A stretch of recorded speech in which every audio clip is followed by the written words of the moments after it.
Hello students, welcome to out की पाठशाला। देखिए हम कर रहे हैं चैप्टर 8 कोऑर्डिनेटर्स एक्सरसाइज 8.1 का question number 5। It's very very important question. आपको क्वेश्चन कह रहा है show that if diagonals of a quadrilateral are equal and bisect each other at right angles then it is a square. आपको कह रहा है कि भैया हमारे पास ए बी सी डी एक कोऑर्डिनेटर है जिसके अंदर डायगोनल्स इक्वल है यानी ए सी नाम का डायगोनल बी डी नाम के डायगोनल के इक्वल है एंड जो डायगोनल्स हैं वो एक दूसरे को बाइसेक्ट कर रहे हैं एट राइट एंगल्स।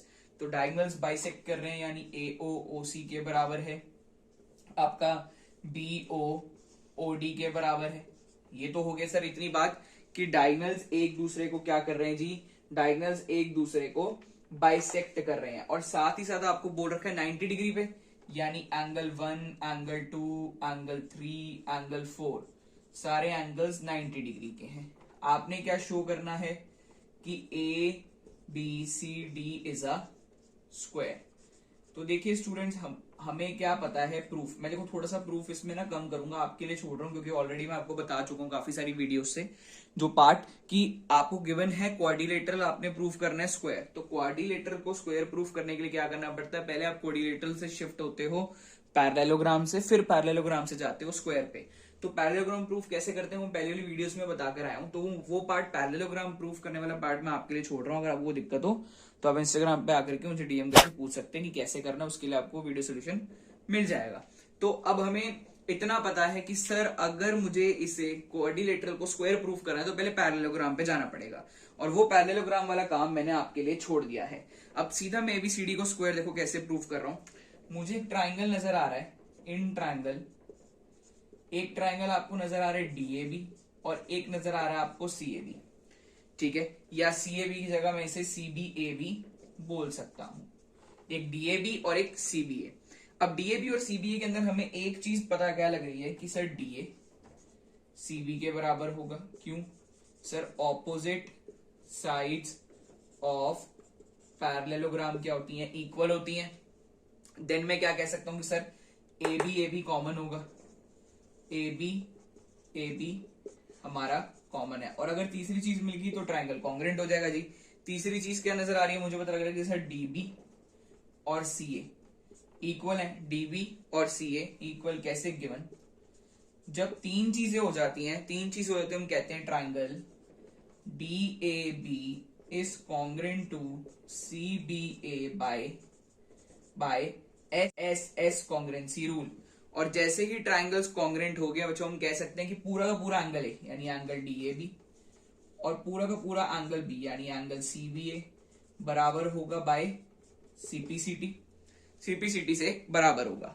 पर हम लोगों को क्या पता है, बट हमें पता है कि सर डीएबी और सीबीए का जो सम है वो होगा 180 डिग्री। क्यों, क्योंकि ये हैं को इंटीरियर एंगल्स या angles on a same side of transversal,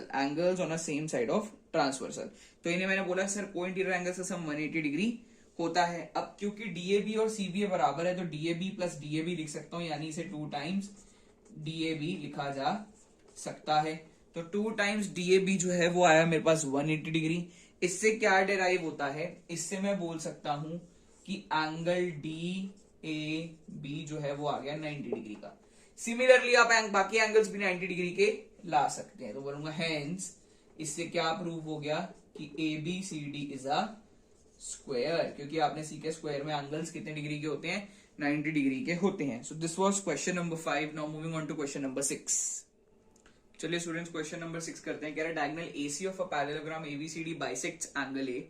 हमें शो करना है कि वो एंगल सी को भी बाइसेक्ट करता है और एबीसीडी नाम का एक रोम्बस होता है। तो देखो अब मैं गिवन और टू प्रूफ लिख नहीं रहा, वो ऑलरेडी आपके पास है। गिवन क्या है कि एबीसीडी एक पैरेललोग्राम है और एसी जो है, एसी बाइसेक्ट करता है एंगल ए को बाइसेक्ट करता है, यानी एंगल 1 और एंगल 2 बराबर है।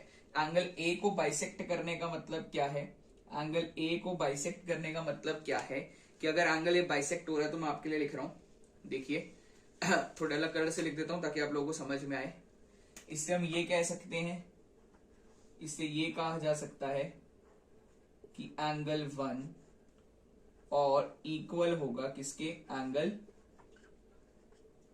2 के। एंगल 1 इक्वल है एंगल 2 के, ये क्वेश्चन के अंदर गिवन है। तो स्टूडेंट्स अब हम क्या कर रहे हैं, प्रूफ सीधा देखें, प्रूफ। अब प्रूफ में कैसे करना है वो देखो, हम लोगों को ना क्या गिवन है कि एबीसीडी नाम का एक ना पैरेललोग्राम है।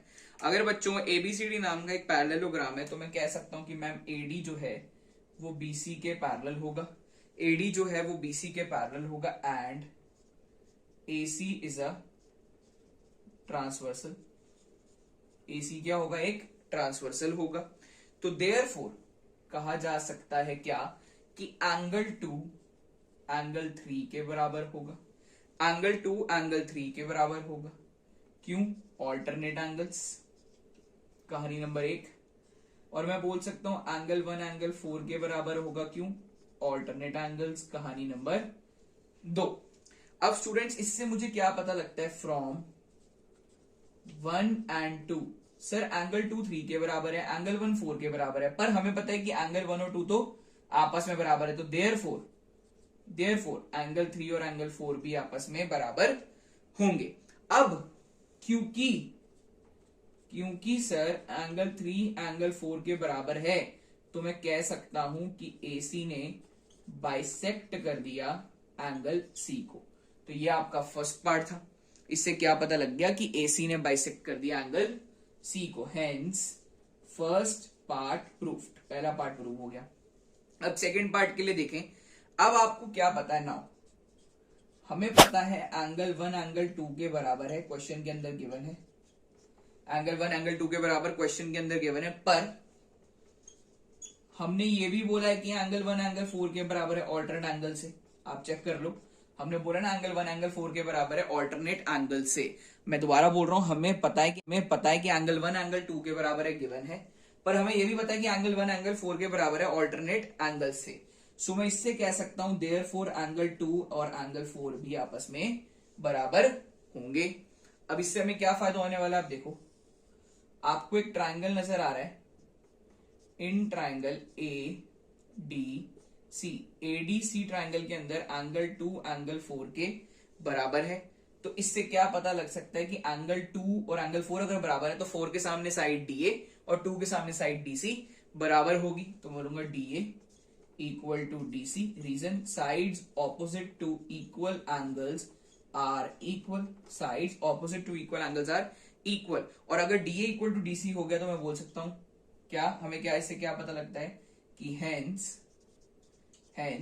ABCD is a rhombus. और आपको बताना पड़ेगा कि ABCD, आपने ये दो साइड्स अगर ये DA इक्वल टू DC बराबर बोल दिया तो इससे ABCD रोम्बस कैसे प्रूव हो गया।